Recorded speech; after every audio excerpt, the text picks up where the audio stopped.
السلام علیکم ورحمۃ اللہ۔ آج میں آپ کو ایک سخت مزاج عالم دین کا واقعہ سناؤں گا اور بتاؤں گا کہ سخت مزاجی کا نقصان کس کس طرح سے ہوتا ہے۔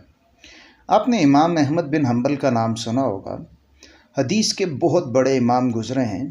ہزاروں حدیثوں کا مجموعہ انہوں نے تیار کیا ہے جسے عرب و عجم میں پڑھا جاتا ہے۔ وہ اپنے زمانہ طالب علمی میں ایک استاد صاحب کے پاس گئے۔ ان کا نام ابراہیم بن عقیل تھا۔ وہ بڑے سخت مزاج تھے، تو ان سے ملنا بھی بڑا مشکل تھا۔ تو ایک دو دن یہ ان کے دروازے پر رہے، پھر انہوں نے اجازت دی اور کچھ حدیثیں بیان کی۔ تو کہتے ہیں صرف 2 حدیثیں میرے ساتھ بیان کی، حالانکہ ان کے پاس وہب بن منبع کی روایت سے حضرت جابر بن عبداللہ کی بہت سی حدیثیں تھیں۔ امام احمد بن حنبل کہتے ہیں میری خواہش تھی کہ وہ ساری حدیثیں مجھ سے بیان کر دیں، لیکن ان کی سخت مزاجی کی وجہ سے میں ان سے یہ حدیثیں سن نہیں سکا۔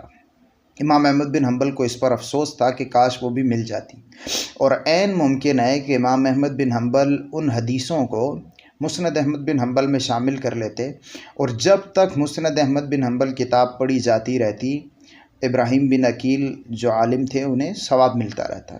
لیکن ان کی سخت مزاجی کی وجہ سے لوگ امام احمد بن حنبل جس طرح ان سے حدیث نہیں سن سکے، تو اس طرح دیگر بھی نہیں سن سکتے ہوں گے۔ تو اس واقعے میں ہمارے لیے یہ سبق یہ ہے کہ ہمیں ایسا بننا چاہیے، ایسا اخلاق اختیار کرنا چاہیے، ایسا رویہ اپنانا چاہیے کہ لوگ علم ہم سے سیکھ سکیں۔ یہ نہ ہو کہ ہم سینے میں علم لے کر اپنی قبروں میں چلے جائیں اور دوسرے کسی کو اس سے فائدہ نہ ہو سکے۔